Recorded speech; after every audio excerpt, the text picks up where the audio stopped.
Prestação de contas é um problema na vida de certos jovens. Nós ficamos inadimplentes no governo federal por um evento, um festival de 2010, R$100 mil. Imaginem vocês um evento de R$100 mil. Seria um evento para a gente não esquecer nunca mais. E esse evento se deu aqui no município de Juquitiba em 2010. E eu não me lembro do evento, eu sou jornalista. Eu não me lembro deste evento. Ainda tinha uma contrapartida da prefeitura de 5 mil, ou seja, o total era 105 mil. E eu não me lembro desse evento. Eu não me lembro de nenhum nome, um grande nome de renome, não me lembro de nada de que tinha um evento dessa monta. Isso ocorreu em 2010. A Prefeitura Municipal de Juquitiba propôs a presente ação civil pública de improbidade administrativa em face da sua ex-prefeita Maria Aparecida Márcio Pires, objetivando a sua condenação pela prática das condutas previstas no artigo 10, caput, inciso 7º, e no artigo 11, caput, inciso 6º, da Lei de Improbidade, nas sanções indicadas no artigo 12, inciso 2º e 3º do mesmo diploma legal, bem como ao pagamento de custas e demais ônus processuais a serem depositados em um fundo federal específico instituído pelo artigo 13, caput da Lei 7.347 de 85.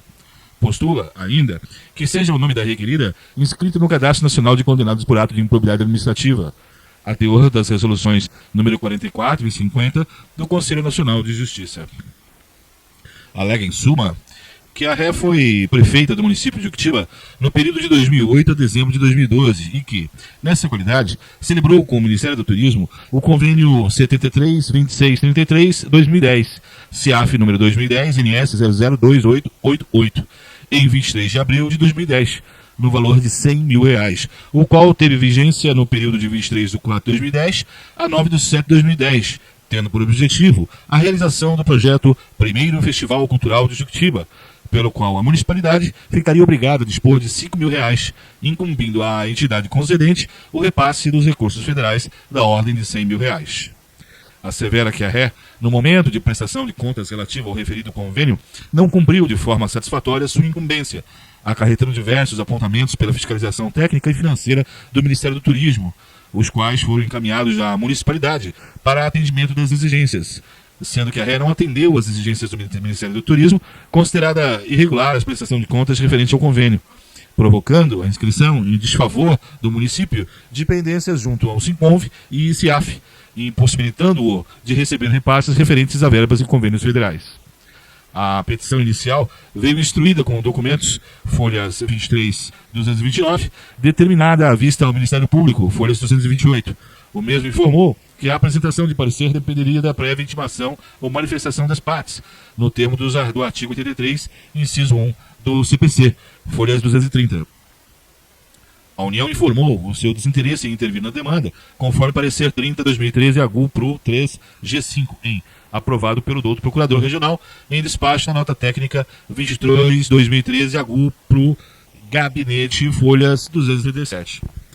Devidamente notificada, a ré apresentou defesa preliminar, alegando, em suma, que durante o seu mandato prestou contas de todos os projetos e convênios celebrados em sua gestão, mas que todos os apontamentos feitos pelo Ministério do Turismo se deram em 2013 e poderiam ser facilmente sanados pela atual gestão com o envio de documentos e fotos do evento, mas que quando foram realizados os apontamentos, ela não era mais prefeita da cidade e não tinha mais acesso a tais documentos e fotos do evento, que o atual prefeito da cidade e a atual secretária de Assuntos Jurídicos da Prefeitura lhe são oposição política, de forma que não atenderam às ressalvas elencadas pelo Ministério do Turismo com o intuito de lhe prejudicar, que a Prefeitura Municipal não lhe informou sobre as ressalvas do Auditor Federal, impossibilitando a sua defesa administrativa, folhas 247 e 261.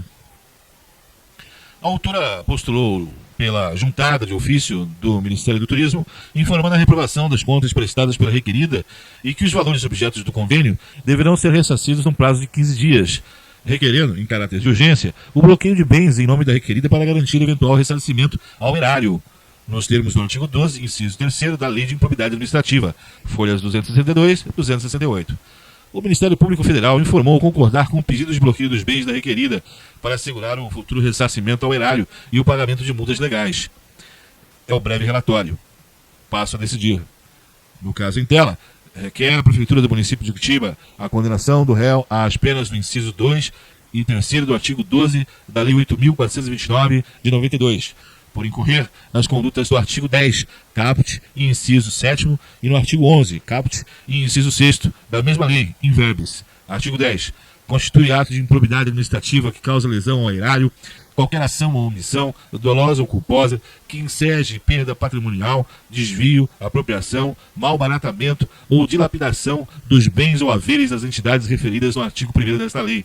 E, notadamente, 7º, conceder benefício administrativo ou fiscal sem a observância das formalidades legais ou regulamentares aplicáveis à espécie. Artigo 11. Constitui ato de improbidade administrativa que atenta contra os princípios da administração pública qualquer ação ou omissão que viole os deveres de honestidade, imparcialidade, legalidade e lealdade às instituições e, notadamente, 6º, deixar de prestar contas quando esteja obrigado a fazê-lo. Dano ao erário, no caso em tela, decorreria da alegada má aplicação dos recursos obtidos com o convênio celebrado com o Ministério do Turismo, número 73, 26, 33, 2010, o que resultou na reprovação da prestação de contas, determinando o ressarcimento dos valores do convênio ao erário. Conforme consta dos autos, o convênio em questão foi celebrado para que pudesse ser realizado o primeiro Festival Cultural de Juquitiba, com os recursos do convênio, mais quantia disponibilizada pela Prefeitura. Foi contratada a empresa para a realização do evento, entendendo-se à época que seria desnecessária a realização de licitação. Folha 134.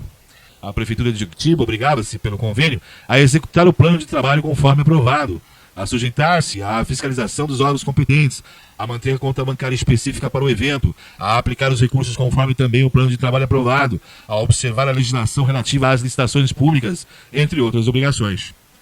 Na primeira análise das contas do convênio, entendeu-se que havia inconsistências que necessitavam ser sanadas.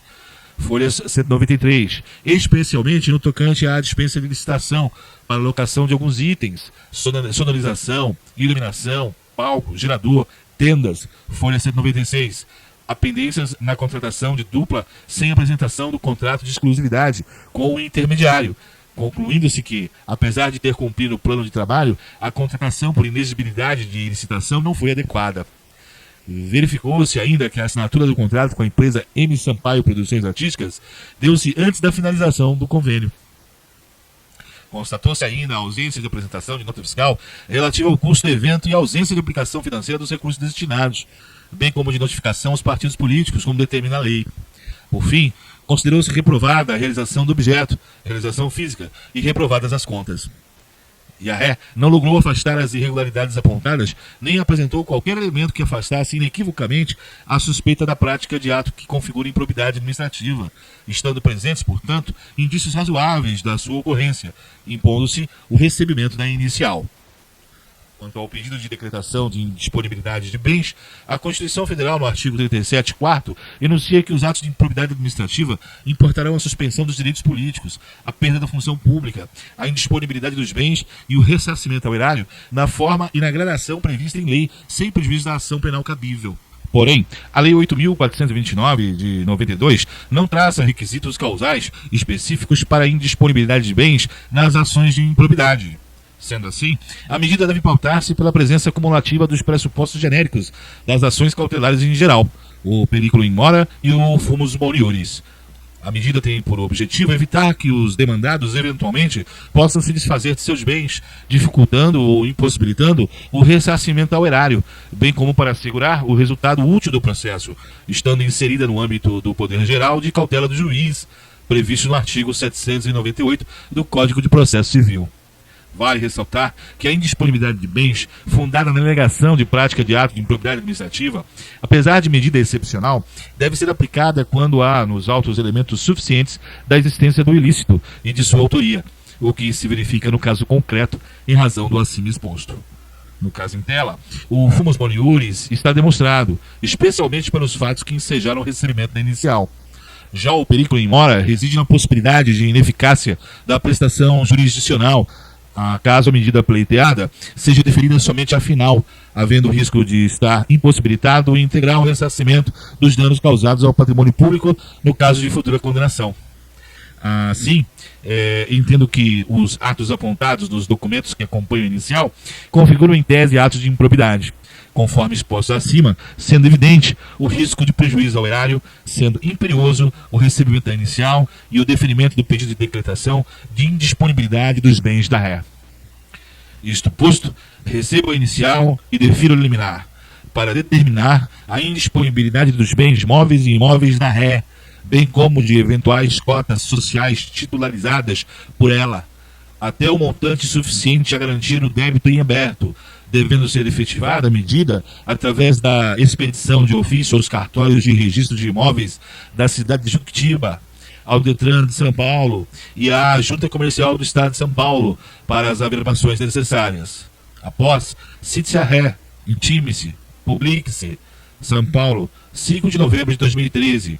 Marcele Agazzoni Carvalho, juíza federal. E é isto. Folha BR. Em cima da notícia.